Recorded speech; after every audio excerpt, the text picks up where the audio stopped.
Hello friends, இன்றைக்கி நம்ம வந்து சூப்பராக ஹெல்த்தியான ஒரு புட்டு எப்படி செய்கிறதுன்னு பார்ப்போம். இது வந்து மல்டி கிரெயின் புட்டு மாவில் வந்து செஞ்சது. பெய்டு ப்ரொமோஷன் கிடையாது. நான் வந்து கடையில் வாங்கினேன். ஒரு ஹெல்த்தியான பிரேக்ஃபாஸ்ட்டாக இருக்கிறதுனால உங்கள் கூட வந்து ஷேர் பண்ணியிருக்கேன். எப்படி செய்யணும் அப்படிங்கிறதெல்லாம் கவர்லேயே போட்டிருந்தாங்க. இந்த மாவு வந்து பார்த்திங்கன்னா இதில் வந்து 6 வகையான தானியங்கள் வந்து கலந்துருக்காங்க. அதாவது கோதுமை, அப்புறமா சோளம், கடலைப்பருப்பு, சோயா, பார்லி, ராகி எல்லாமே பவுடர் பண்ணி சேர்த்துருக்காங்க. இப்போ இதில் வந்து கொஞ்சம் தேவையான அளவுக்கு நம்ம வந்து உப்பு சேர்த்துக்கலாம். உப்பு சேர்த்த பிறகு கை வச்சு கொஞ்சம் வந்து கலந்து விட்டுக்கலாம், அந்த உப்பு எல்லா இடத்துலையும் படுறது மாதிரி.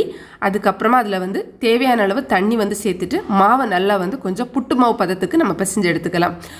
மாவு வந்து தண்ணி வந்து ஒரேடியாக ஊற்றக்கூடாது, கொஞ்சம் தளிச்சு அந்த மாதிரி விட்டுக்கலாம். விட்டுட்டு திரும்பவும் வேணும் அப்படின்னா கூட திரும்பவும் நம்ம வந்து தண்ணி இந்த மாதிரி எக்ஸ்ட்ரா வந்து சேர்த்துக்கலாம். சேர்த்துட்டு கை வச்சு நல்லா வந்து இந்த மாதிரி நம்ம புட்டு மாவு பதத்துக்கு நம்ம இப்போ செஞ்சு எடுத்துக்கலாம். இது வந்து நம்ம இப்படியே வந்து செய்கிறதுனாலும் உடனே வந்து செஞ்சுக்கலாம். இல்லை அப்படின்னா ஒரு 30 மினிட்ஸ் வச்சுட்டு 30 நிமிஷத்துக்கு பிறகு ஒரு மிக்ஸி ஜாரில் போட்டு 3 செகண்ட் மட்டும் வச்சு ஒரு சுற்றி எடுத்துக்கலாம். அப்போ இன்னும் உங்களுக்கு கொஞ்சம் சாஃப்டாக இருக்குது. 2 மெத்தடில் பண்ணாலுமே சாஃப்டாக தான் இருக்கும். நான் 2 மெத்தடில் பண்ணியிருக்கேன்.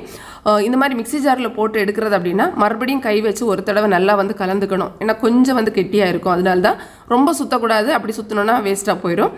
ஸோ இந்த மாதிரி வந்து நம்ம மாவு நல்லா கலந்துட்டு புட்டுக்குழாய் எடுத்து ஃபஸ்ட்டு வந்து தேங்காய் போட்டுக்கலாம். அதுக்கப்புறமா மாவு சேர்த்துட்டு திரும்பவும் தேங்காய் சேர்த்து அந்த மாதிரி வந்து பண்ணிக்கலாம். இந்த அளவு வந்து பார்த்திங்கன்னா நமக்கு டேஸ்ட்டுக்கு நமக்கு பிடிக்கிறது மாதிரி நான் பண்ணிக்கலாம். நான் வந்து ஒரு குழாயில் வந்து ஜஸ்ட்டு 2 புட்டு துண்டுகள் வர்றது மாதிரி தான் நான் வந்து பண்ணுறேன். ஸோ அதனால் ஃபஸ்ட்டு தேங்காய், அப்புறம் மாவு, அப்புறம் தேங்காய், அப்புறம் மாவு அந்த மாதிரி போட்டிருக்கேன். மேலே வந்து பார்த்திங்கன்னா கொஞ்சம் தேங்காய் வச்சுட்டு வேக வைக்கிறேன். எனக்கு வந்து இந்த மாதிரி குக்கருக்கு மேலே வந்து வேக வைக்கிற மாடல் தான். ஸோ அதனால் அப்படி வந்து வச்சுருக்கேன். இப்போ வந்து ஆவி வந்ததுக்கப்புறமா எடுத்துருக்கோம். சூப்பரான அந்த சூடான புட்டு வந்து ரெடி ஆகிருக்கு. ஹெல்த்தியானது. திரும்பவும் கொஞ்சம் மாவு இருந்துச்சு. ஸோ அதையும் வந்து நம்ம புட்டு செஞ்சுக்கலாம் அப்படின்னு 2வதும் எடுத்துகிட்டு வந்திருக்கேன். இப்போ பாருங்கள், அதுலேயுமே ஒரு துண்டு புட்டு வந்து நம்ம ரெடி பண்ணியிருக்கோம். இது கூட வந்து பார்த்திங்கன்னா நம்ம வந்து பழம் நான் வந்து எடுத்திருக்கேன், ஏத்தன் பழம் எடுத்திருக்கோம்.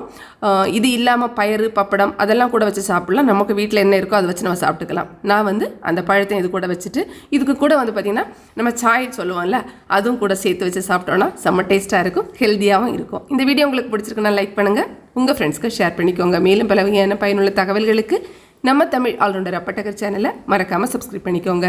தேங்க்ஸ் ஃபார் வாட்சிங். நன்றி, வணக்கம்.